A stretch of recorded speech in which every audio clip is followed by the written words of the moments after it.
How to delete all location history on iPhone. To get started, first of all go ahead and open up the Settings application on your phone. Once you're here, scroll down and go to Privacy and Security. From here, you can control which apps can access your data, location, camera, and microphone, and also manage protections.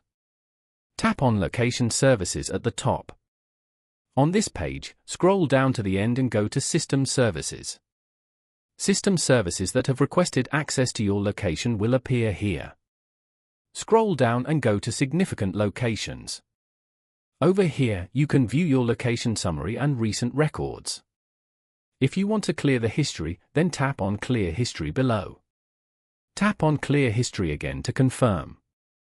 Following these steps, you can easily delete all location history on iPhone. Thank you for watching.